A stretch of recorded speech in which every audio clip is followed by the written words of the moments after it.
சரவண பெருமாள். ஸ்பீக்கர்ல போடுங்க. யோ சரவண பெருமாள். ஐயா, நியூஸ பார்த்த. உனக்கு ஒண்ணும் இல்லையே? நான் நல்லாதான் இருக்கேன். ஸ்டேஷனே பாம்பு அடிச்சு சதறிச்சுன்னா எப்படி யாரால நடந்துச்சு?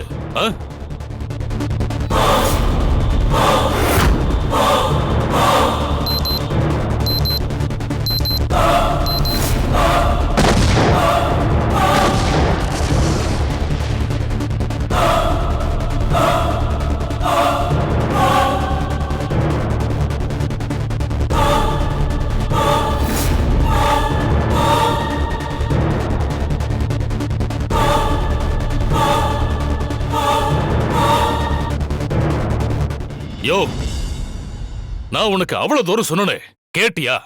ஐயா, நடந்ததெல்லாம் சொல்லி ஒப்பாரி வைக்க நான் உங்களுக்கு ஃபோன் பண்ணல.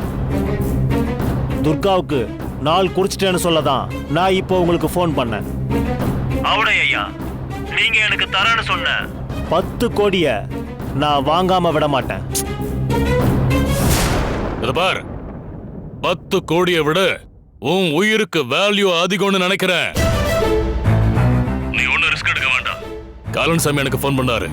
துர்காவை முடிச்சு காட்டுறேன்னு அவர் எனக்கு ப்ராமிஸ் பண்ணாரு. அவ கதைய சாமி முடிச்சா அவருக்கு என்ன செய்யணுமோ அதை செய்யுங்க. ஒருவேளை நான் முந்திக்கிட்டா பேசினபடி அந்த 10 கோடிய எனக்கு கொடுத்துடுங்க. ஏய், இவ்வளவு பெரிய சம்பவம் நடந்திருக்கு, உனக்கு நான் தரேன்னு சொன்ன 10 கோடி தான் பெருசா தெரியுதா? பாரு, சொன்னா கேளு. துர்கா விஷயத்தை விட்டுரு. காலன்சாமி துர்காவை முடிச்சு காட்டுறேன்னு உறுதியாகிட்ட சொல்லிருக்காரு. ஜமீன் ஐயா, அவசரப்பட்டு 10 கோடி தரதா சொல்லிட்டோமேன்னு யோசிக்கிறீங்களா? ஏய் சரவண பெருமாள், 10 கோடின்றது உனக்கு பெரிய தொகையா இருக்கலாம். ஆனா எனக்கு அது சின்ன தொகை.